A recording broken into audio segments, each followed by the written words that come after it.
But let's get into this this love dodecahedron that we have going on with Poirier and Masvidal. What's going on with Masvidal, Harrington? Come on, break it down. Well, Jorge Masvidal went on to the Dan Le Batard show yesterday, which is one of the biggest programs on ESPN. It's also a Miami-based show, so obviously that's going to fall in very nicely to Masvidal's whole brand. And he was able to speak a little bit candidly, a little bit off the cuff with some people who he obviously feels comfortable with. And I think we have a clip, Brian, if you want to bring that up.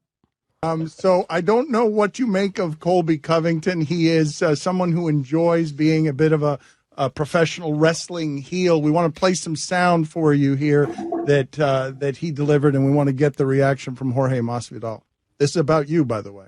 All he cares about is himself. That's all Jorge is a guy that cares for himself. He doesn't care for others, and he doesn't care for anybody unless they can do something for him. And I'm not that guy. I'm not going to always just do stuff for you and then be taken for granted. So, now I passed him up. I'm making more money than him. I'm banging harder chicks than him. I'm doing better in life, and he's just a jealous little. That's from the Ariel Helwani show. Had you heard that before? No, I heard the full clip. I had gotten like bits and pieces of it from like friends and text messages. And then I heard a soundbite as well before that one. And he was talking about how the sport is selfish. How he's in it for himself, how he's got no friends, and that's why he trashed another one of our teammates, Dustin Poirier, before his fight, So him saying that stuff about me is like contradicting that, but you just said that's okay because we're in an individual sport. And that's not true also. He ripped off my coach. There was his coach. We were with him till his title fight. After he won the title, he owed him a certain amount of money. Didn't pay him. I said, if you don't pay him, I'm going to F you up. My coach got in between it. Doesn't have to be like this. Let it slide, blah, blah, blah. Since then, I ain't talked to the dude. It's been about, I don't know when he won the title, a year and some change. And it is what it is, man. All these words, they do have consequences with me because this guy used to sleep in my couch. He used to eat off me because I was the ones with the sponsors. He was just still relatively an amateur, and I was helping this guy out. So it hurts that he would do that in a way just for a like on Facebook, just for a retweet on Twitter. He's doing that to do this to get me and you to talk about him. But it's happened already, and I'm from Miami, so I can't let my city down. I can't let this punk come in here talking. He'll be in the gym. I'll walk in the gym. Guess who leaves right away through the back door? Take a wild guess, everybody. All right, okay. Well, what happened, though? What happened? So, some explosive stuff there. I mean, it is weird because I never knew that they were good friends. I weren't sure how close they were, but after, all this beef, for want of a better word, has kicked off, there has been videos shown of the two of them living in a house together, having chicks over and all this type of stuff. And then, of course, Masvidal even throws more shit, saying that he didn't pay his coach and all the rest of it. And now, of course, Covington's talking all this smack about, Masvidal and stuff. Yeah, man. I mean, it seems that Covington is doing a really good job of pissing off everybody closest to him. I mean, let's remember, it wasn't that long ago he went and confronted Dana White in a casino with the camera crew as well. That didn't go down too well, and he piped down quickly. Listen, Covington, I by all accounts, it's an act. Everybody tells me, and from what I hear, that it's not him. And he wasn't doing too well. He wasn't getting noticed. He was winning fights, but people didn't really give a shit. So he went down the Chael Sonnen route, okay? He started wearing the MAGA hat and all this type of stuff and talking shit. And he's done a good job. We're talking about him now. We were talking about him on Monday. He's certainly piercing into the MMA universe. People are talking about him. He's getting headlines.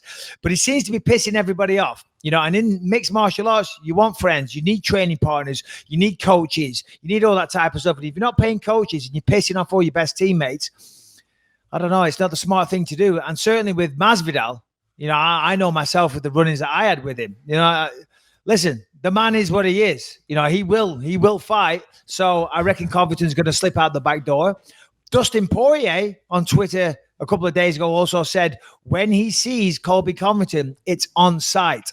So I don't know. I think they got a real headache down at American Top Team because you can't have that. You can't have Poirier, Masvidal, and Covington all fighting. Well, Masvidal and Poirier basically beating up Covington.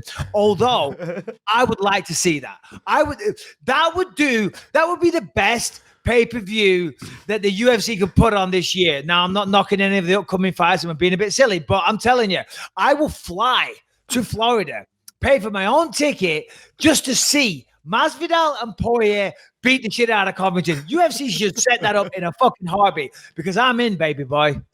As much as Dana hates Colby right now for fucking about his plans and everything, I think that's a fight he could book. You know, and if Colby thinks he can get a title out of it, he'll have to take it. I don't.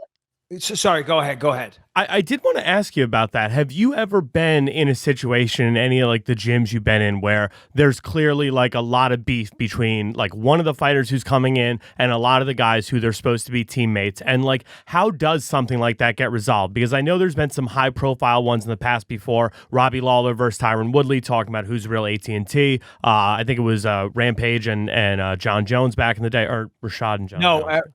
Rashad and John Jones. Yeah, no, don't apologize. I'm trying to think of one now. I mean, for me, not so much. I mean, I was with the gym out of Liverpool for a while that shall remain nameless.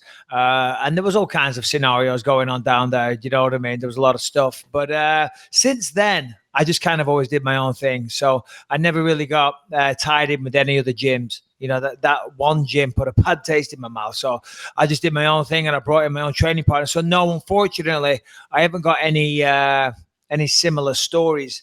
What else have we got? What else is going on? There's some more details to that, I'm sure. There's something we're missing. Is there? With Colby versus Masvidal?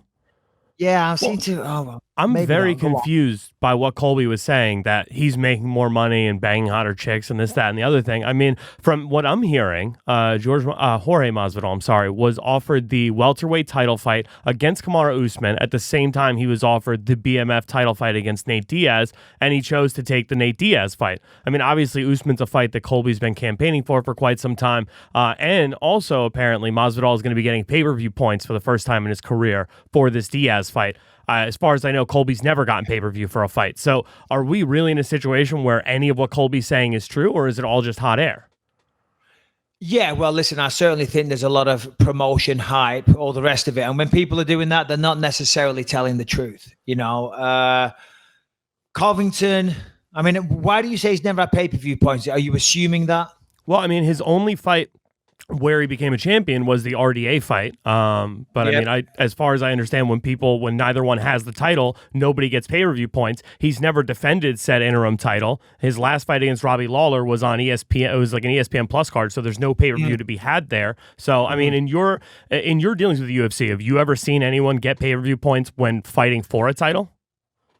So, yeah, no, you bring up a good point there. And so I would echo your sentiment and say more than likely he's probably never had pay-per-view points. I did see that he went on that whole tirade of abuse, didn't he, about the UFC and how the UFC came to him.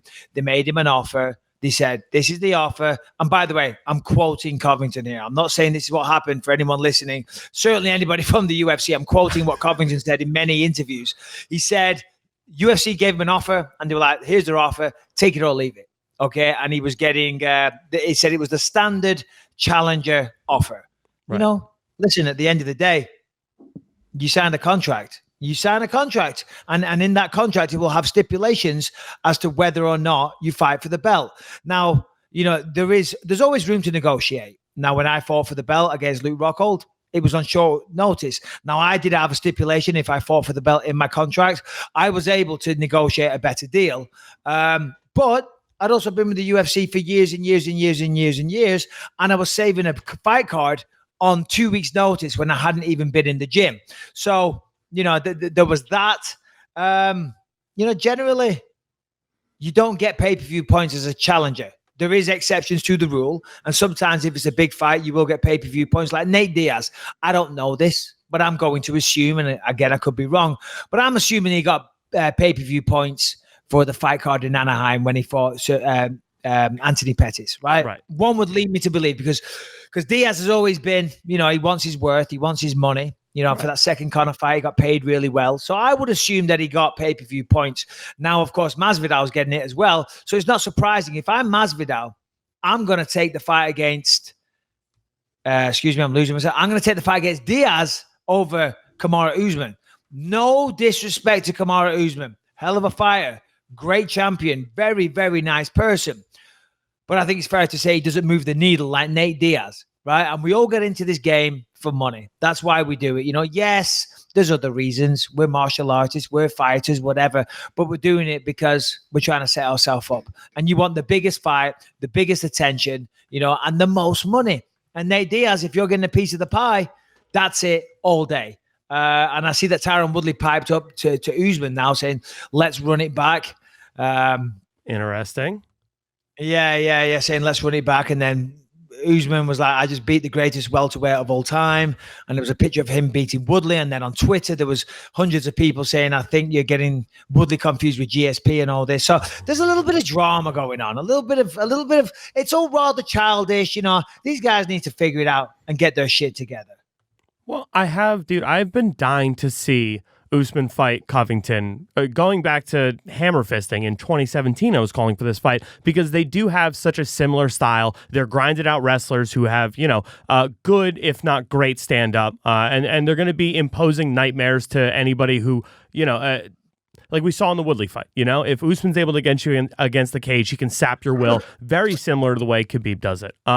Those two fight very similar, if not very exciting fights. So it does make sense to match those two up. And in my mind right now, with the addition of Nate Diaz and so many fun welterweights at the top of the bill there, we just had another one, Vicente Luque versus Wonderboy Thompson book. There's so many kind of like on that... kind of like we saw in lightweight a few years ago when like Gaethje was fighting Alvarez and then those guys were fighting Poirier. Like that was almost its own belt. While on the left-hand side, McGregor was trying to figure out coming back for the belt and all that nonsense, holding up the actual belt. There was always exciting fights to make in that division that were moving the needle. We're starting to see that at welterweight, right? Yeah, absolutely. And I was just thinking as you were saying there, I can't believe, and again, I'm not trying to talk shit about Colby Covington. I'm not. I'm just looking at it from my mindset when I was a fighter. Here's Colby Covington. He wants to be champion of the world. He walks around. He says, I'm a belt.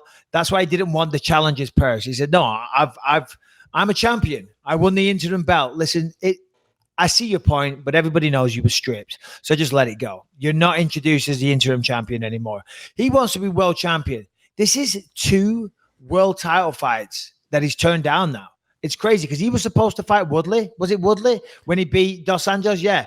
And he said he was injured, right? I forget what the injury was, but he said he had one. So as far as I know, he got that, it's that topic surgery where they take like a balloon and just open up your nasal passages. Cody Garbrandt talked about getting that while he was in training camp to fight TJ Dillashaw and not missing a beat. And that's what Colby was unable to fight Woodley over. So there's that. And then now here we are. He just has a great performance against Robbie Lawler. As I said, for all whatever you want to say, you can't deny the man's skill and ability, right? He pushes a crazy pace. He's a great fighter. Destroys Robbie Lawler, right? Total one-sided fight. Then he gets what he wanted. He's wanted to fight for the belt for so long. Turned it down once already. Gets in the position again. And now he turns it down again for money. I mean, listen, I can see his point a little bit. We all want more money. We all want to be compensated better, right? Everybody thinks they deserve more money. I understand that side of the equation. But if he truly believes he can win the fight, then just take the fucking fight. Take the fight. Become the champion of the world, right? Make history.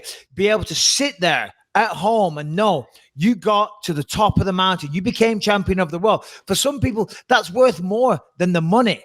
For me, I always wanted to fight for the belt. And I always, I got stepped by or I lost a couple of fights here and there, but I always wanted to fight for the belt. And it pissed me off that I never got that shot. So I just don't believe. Well, sorry, I can't believe that he's doing this. It's crazy. I don't know what his reasoning is, but maybe it's because, as you said, I don't know. He's scared of Usman. I don't mean scared.